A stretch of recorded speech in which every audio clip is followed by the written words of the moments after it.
News आपके साथ मैं हूं रचना। शुरुआत करेंगे दुनिया के सबसे तेज बुलेटिन न्यूज 222 की, जिसमें हम आपको दिखाने वाले हैं सिर्फ 22 मिनट में देश दुनिया की 222 बड़ी खबरें। और आपके साथ मैं हूं राजीव। बस सिर्फ 22 मिनट बने रहिए हमारे साथ, पूरी दुनिया की एक एक खबर होगी आपके पास। और इस वक्त की बड़ी खबर से शुरुआत। दिल्ली से सटे नोएडा में सड़क हादसे में एक BMW कार के परखच्चे उड़ गए। चश्मदीदों के मुताबिक BMW कार की स्पीड काफी तेज थी। संतुलन बिगड़ने की वजह से कार 3 बार पलटी। बताया जाता है गाड़ी चलाने वाला शराब के नशे में चूर था। हादसे के वक्त उसने गाड़ी से कूदकर जान बचाई। हादसा सुबह करीब 3:30 बजे हुआ। ये BMW कार DND टोल से दिल्ली की तरफ नोएडा जा रही थी। झारखंड के बोकारो में पैसेंजर ट्रेन के इंजन सहित 6 डिब्बे पटरी से उतरे। हताहत होने की खबर नहीं। छत्तीसगढ़ के रही कोंडा गांव के पास सड़क हादसे में 5 की मौत। कोंडा गांव में जा रही थी बारात।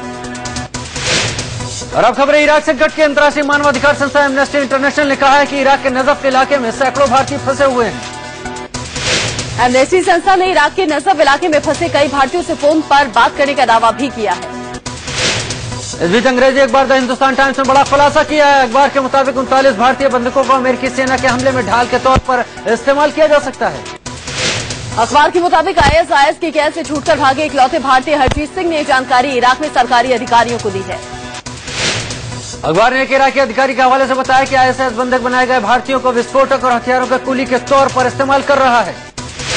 इराक संकट पर बीजेपी नेताओं का एक डेलीगेशन भारत में इराक के राजदूत से मिला। राजदूत ने माना कि इराक में कई जगह हालात सरकार के नियंत्रण से बाहर हैं।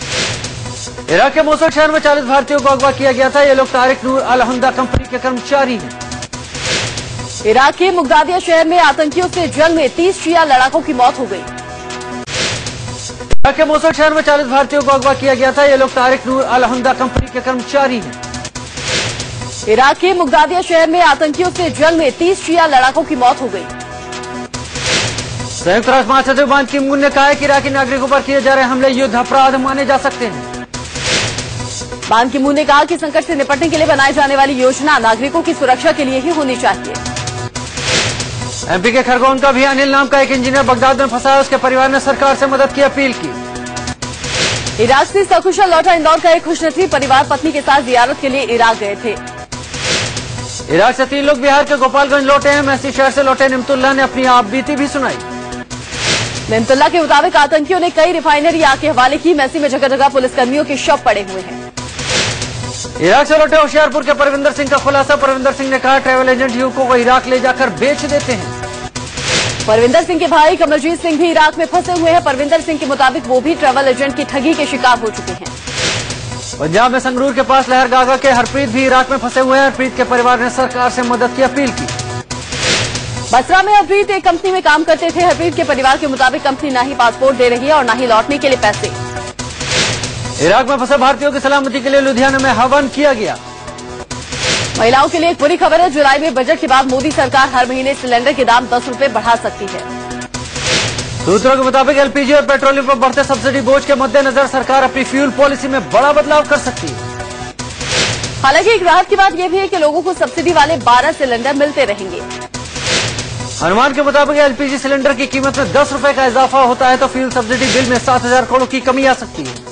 पीएमओ के एक सीनियर अधिकारी का कहना है कि ग्लोबल मार्केट में कच्चे तेल के दाम पिछले 9 महीने के रिकॉर्ड स्तर पर हैं। ऐसी स्थिति में सरकार कड़े कदम उठाने के लिए मजबूर है। अब खबरें रेल किराए पर कोहराम की। बढ़े हुए रेल किराए पर पूरे देश में मचा बवाल नहीं थम पा रहा है। दिल्ली में कांग्रेस कार्यकर्ताओं ने सरकार के खिलाफ सड़क पर उतरकर जोरदार प्रदर्शन किया। सड़क पर उतरे उग्र कांग्रेस कार्यकर्ताओं के हंगामे पर काबू पाने के लिए पुलिस को वाटर कैनन का इस्तेमाल करना पड़ा।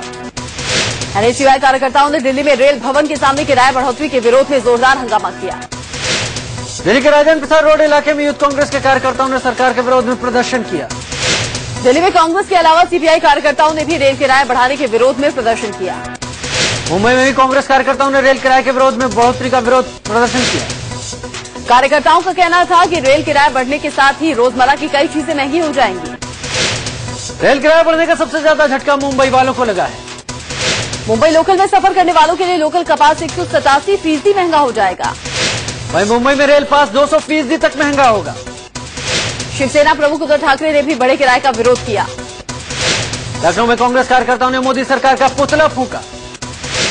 वहीं कानपुर में रेल किराए बढ़ोतरी के विरोध में कांग्रेसी और रेल मंत्री मुर्दाबाद के नारे भी लगाए। लखनऊ में सीपीआई कार्यकर्ताओं ने विधानसभा के सामने नारेबाजी की। उधर वाराणसी में भी समाजवादी पार्टी के कार्यकर्ताओं ने मोदी का पुतला फूंककर अपना विरोध जाहिर किया। केरल की राजधानी तिरुवनंतपुरम में यूथ कांग्रेस के कार्यकर्ताओं ने नारेबाजी की। ओडिशा की राजधानी भुवनेश्वर में सीपीआई ने ट्रेन रोककर प्रदर्शन किया। वहीं आंध्र प्रदेश के विशाखापट्टनम में सीपीआई कार्यकर्ताओं ने सड़क पर जुलूस निकाला। शुक्रवार को सरकार ने रेलवे किराए में 14.2% का इजाफा किया। नया किराया 25 जून से लागू होगा। मालभाड़े में भी 6.5% का इजाफा किया गया। मालभाड़े में 6.5% की बढ़ोतरी होने से सीमेंट की कीमतों में तत्काल इजाफा हो गया है। मालभाड़ा बढ़ने के साथ सीमेंट के साथ अब कोयला और लोहा भी महंगे हो गए। रेलवे की यात्री किराए और मालभाड़े में बढ़ोतरी के बाद जल्द ही पेट्रोल डीजल की कीमतों पर भी असर होगा। मालभाड़े की कीमतों में इजाफे का सबसे ज्यादा असर बिजली उत्पादन खर्च और मकान निर्माण पर पड़ेगा। कोयला, लोहा, तेल और तमाम दूसरे कच्चे माल की ढुलाई रेल मार्ग से ही होती है, इसीलिए इनके दाम बढ़ने तय हैं। मालभाड़े में 6.5% की बढ़ोतरी से महंगाई दर में करीब 2% का इजाफा हो सकता है। वित्त मंत्री अरुण जेटली ने रेल किराए में बढ़ोतरी को जायज ठहराया है। जेटली ने ट्विटर पर लिखा, यह मुश्किल फैसला था लेकिन सही है। तमिलनाडु की मुख्यमंत्री जयललिता ने रेल किराया और मालभाड़े में बढ़ोतरी पर चिंता जाहिर की है। जयललिता ने कहा, बीजेपी सरकार भी यूपीए सरकार की नीतियों पर आगे बढ़ रही है। कांग्रेस महासचिव दिग्विजय सिंह ने ट्वीट करके कहा है कि देश चलाना और कमी निकालना दोनों अलग पहलू हैं। समाजवादी पार्टी के महासचिव आजम खान ने कहा कि अच्छे दिन आ गए, देशवासियों को मुबारक हो। केंद्रीय मंत्री कलराज मिश्र ने रेल किराया बढ़ने का ठीकरा पिछली सरकार पर फोड़ा है। कलराज ने कहा कि हमारी सरकार जल्द इसका समाधान निकालेगी। रेल किराए में बढ़ोतरी से देश में मचे हड़कंप के कुछ ही घंटे बाद गृह मंत्री राजनाथ सिंह ने बड़ा बयान दिया है।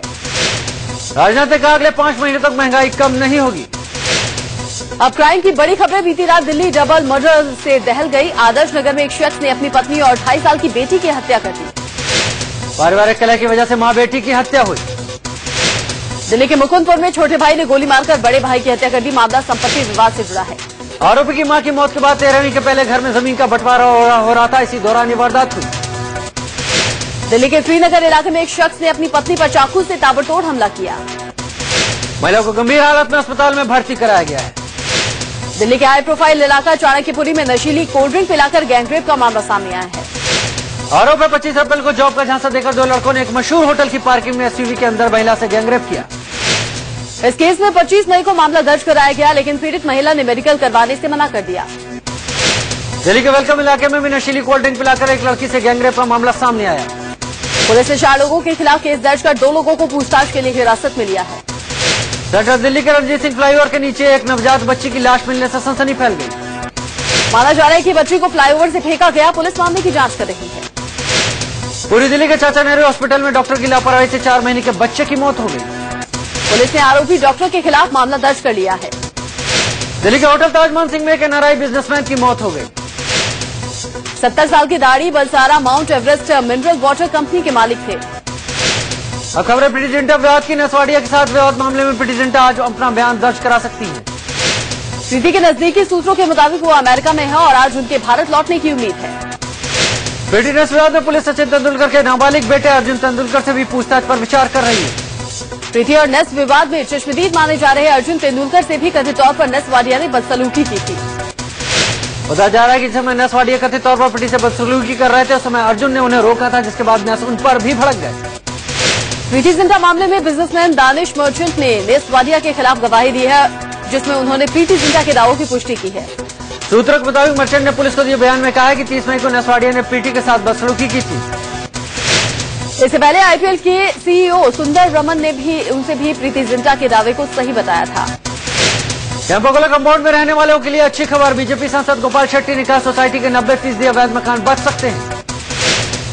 गोपाल शेट्टी ने कैंपागोला कंपाउंड के जमीन मालिकों के साथ मीटिंग के बाद ये बात कही। इस मीटिंग में जमीन मालिकों ने भरोसा दिलाया कैंपागोला कंपाउंड में रहने वालों की मदद करेंगे। माना जा रहा है कि सोसाइटी के लोग सुप्रीम कोर्ट में फिर से याचिका लगाएंगे और बीएमसी अब इन फ्लैट्स को अधिकृत कर सकती है। मुंबई के कैंपागोला कंपाउंड में आज बीएमसी फिर फ्लैट खाली करवाने जाएगी।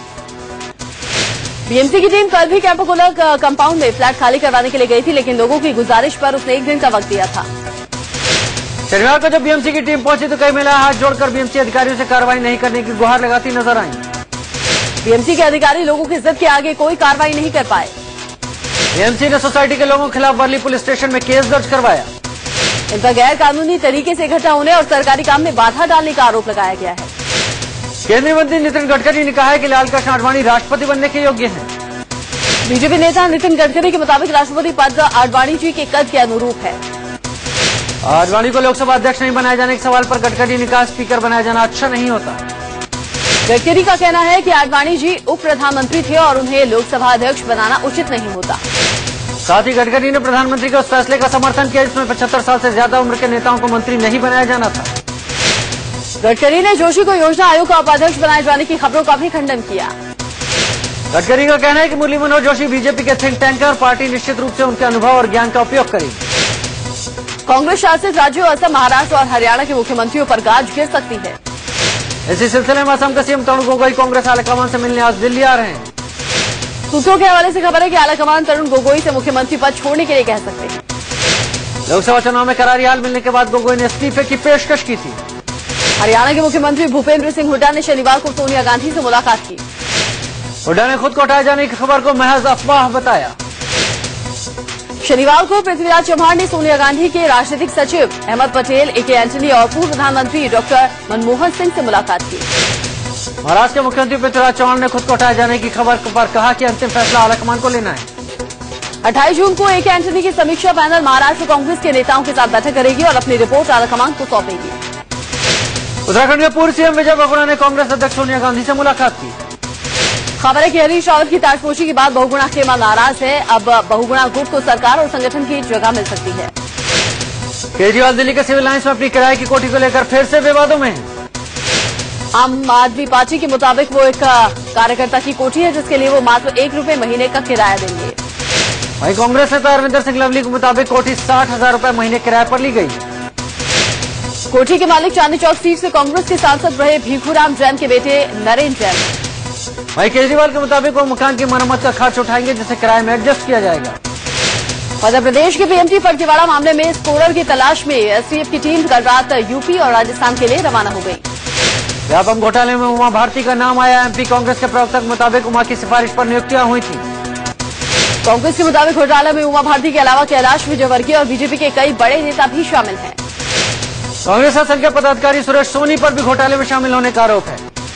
कांग्रेस का आरोप है कि व्यापम के जरिए हुई परिवहन निरीक्षक परीक्षा में 19 उम्मीदवार महाराष्ट्र के गोंदिया से चुने गए।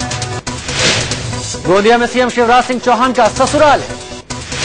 कांग्रेस ने एसटीएफ की जांच पर सवाल उठाए हैं। एसटीएफ के मुताबिक एफआईआर में नाम होने के बावजूद सीएम के पूर्व पीए की गिरफ्तारी नहीं हुई। एसटीएफ ने सीएम के पूर्व पीए प्रेम प्रसाद को नोटिस भेजकर 26 जून तक पेश होने को कहा है। कांग्रेस ने नैतिकता के आधार पर मुख्यमंत्री शिवराज सिंह चौहान का इस्तीफा मांगा है। साथ ही सीबीआई जांच की भी मांग की है। घोटाले में भरे आरएसएस के करीबी और कारोबारी सुधीर शर्मा फरार घोषित हो गए। सुधीर शर्मा पर 5,000 का इनाम घोषित है। माना जा रहा है कि सुधीर शर्मा व्यापम भर्ती घोटाले के कई बड़े रास्ते पर दांव उठा सकते हैं। व्यापम की संविदा शिक्षक वर्ग 2 और 3 में गड़बड़ी कराने का आरोपी पूर्व मंत्री लक्ष्मीकांत को पुलिस रिमांड 24 जून तक बढ़ा दी गई है। व्यापम घोटाले में आरोपी 9 छात्रों और 13 छात्राओं को कोर्ट में पेश किया गया। कोर्ट में छात्रों ने मामा को बुलाने की मांग की। उनके मुताबिक मामा ने भरोसा दिया था। मामा शिवराज सिंह चौहान को कहा जाता है। गौरीकुंड केदारनाथ पैदल मार्ग पर जंगल चट्टी, घिनुर पानी और गौरी खर के जंगलों से नर कंकालों का मिलना लगातार जारी है। केदारनाथ पैदल मार्ग के पास की चट्टानों में एसटीएफ को 7 नर कंकाल और मिले। 11 जून से अब तक 46 नर कंकाल केदारनाथ से गौरीकुंड के बीच में मिल चुके हैं। यूपी के गाजीपुर में एक शख्स ने अपनी पत्नी और बच्चे की हत्या कर दी। आरोपी के मुताबिक उसे अपनी पत्नी के चरित्र पर शक था। पुलिस ने आरोपी को गिरफ्तार कर लिया है। यूपी के पीलीभीत में एक लड़के ने अपने पिता की गला दबाकर हत्या कर दी। आरोपी का कहना है कि उसके पिता उसकी पत्नी पर बुरी नजर रखते थे। महाराष्ट्र के नागपुर में कुख्यात कोरसकर बंधुओं ने अपनी स्कॉर्पियो गाड़ी से 2 लोगों की कुचलकर हत्या कर दी। वारदात में एक शख्स भी गंभीर रूप से जख्मी हो गया। पुलिस ने 4 आरोपियों को गिरफ्तार किया है। आगरा में गाड़ी पार्किंग को लेकर 2 गुटों के बीच फायरिंग हुई। यूपी के मेरठ में पुलिस ने हथियारों की तस्करी करने वाली एक महिला को गिरफ्तार किया है। पुलिस ने महिला के पास से 3 पिस्टल 9 कारतूस बरामद किए। कानपुर के फजलगंज इलाके में बाइक सवार लुटेरों ने चलते रिक्शा से एक महिला को खींच लिया। महिला करीब 200 मीटर तक सड़क पर घिसटती रही। महिला के पर्स में 1.5 की ज्वेलरी, 15,000 कैश थे और पुलिस को वारदात वाली जगह से सीसीटीवी फुटेज मिले हैं जिसमें बदमाशों की पहचान करने की कोशिश हो रही है। नोएडा के एक बिजनेसमैन ने समाजवादी पार्टी के स्थानीय नेताओं पर गुंडागर्दी कर रुपए मांगने का आरोप लगाया। आरोपी के एसपी नेता राकेश यादव, महेश यादव और नरेंद्र बनाकर पिछले कई दिन से रुपए न देने से इन्हें जान से मारने की धमकी दे रहे हैं। गुजरात के जामनगर में 370 फीट गहरे बोरवेल में गिरकर एक बच्चे की मौत हो गई। 5 घंटे के रेस्क्यू ऑपरेशन के बाद भी बच्चे की जान नहीं बचाई जा सकी। पटियाला के नाभा में फर्नीचर हाउस में भीषण आग लगी, लाखों रुपए के नुकसान की आशंका है। दमकल की 20 गाड़ियां आग बुझाने में जुटी हुई थी, कड़ी मशक्कत के बाद आग पर काबू पाया जा सका। गुरदासपुर के बटाला में सिलेंडर लीक होने से लगी भीषण आग, 3 महिलाएं और बच्चे बुरी तरह झुलसे। एक मंदिर में लंगर तैयार करते वक्त यह हादसा हुआ, सभी को अमृतसर के हॉस्पिटल में भर्ती करवाया गया है। मध्य प्रदेश के इंदौर में पुलिस ने एक बार फिर एक गुंडे का जुलूस निकाला। पुलिस ने एक जिला बदर बदमाश को चाकू के साथ गिरफ्तार किया है। धमकी दे रहे बदमाश की पुलिस ने पिटाई कर दी। राज्यसभा उपचुनाव के दौरान क्रॉस वोटिंग करने वाले जेडीयू के 18 बागी विधायकों की पहचान हो गई। जेडीयू ने क्रॉस वोटिंग करने वाले 18 जेडीयू विधायकों की लिस्ट जारी की है। जेडीयू के जिन 18 बागी विधायकों की पहचान हुई, इसमें ज्ञानेंद्र सिंह, ज्ञानू, रविंद्र राय, नीरज बबलू और पूनम देवी शामिल हैं। इसके अलावा इस लिस्ट में मदन सैनी, दिनेश प्रसाद, सुजाता देवी, राजू सिंह, अजीत कुमार और सुरेश चंचल के नाम भी हैं। बिहार के मुजफ्फरपुर पहुंचे केंद्रीय स्वास्थ्य मंत्री हर्षवर्धन इंसेफेलाइटिस बीमारी से हो रही मौतों के बारे में जानकारी जुटा रहे हैं।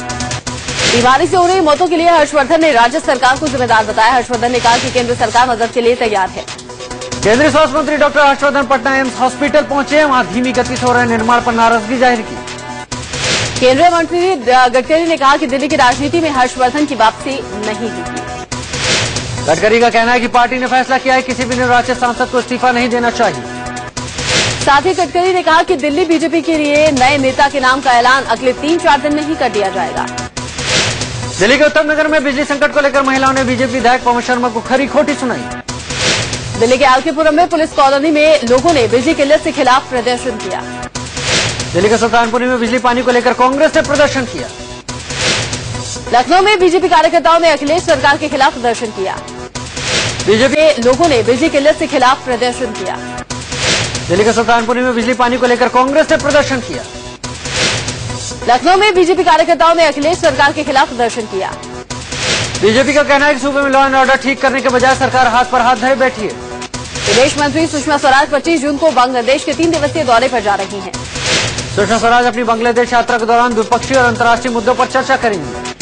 अमृतसर से 195 श्रद्धालुओं का एक जत्था पाकिस्तान के लाहौर के लिए रवाना हुआ।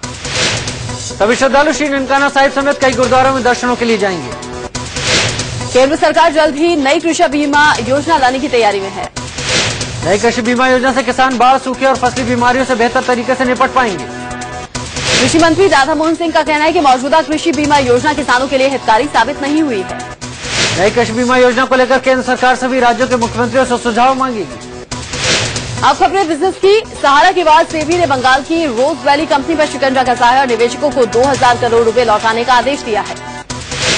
सेबी ने रोज वैली को आदेश दिया है कि अपनी कलेक्टिव इन्वेस्टमेंट स्कीम्स को बंद करे और 3 महीने में निवेशकों का पैसा लौटाए। सेबी की जांच में पाया गया था कि रोज वैली समूह की कंपनी सेबी में बगैर पंजीकरण कराए और इससे बगैर अनुमति लिए कलेक्टिव इन्वेस्टमेंट स्कीम चला रही है। सोना पिछले 1 महीने के अपने उच्चतम स्तर पर चढ़कर 28,725 प्रति 10 ग्राम पर बंद हुआ।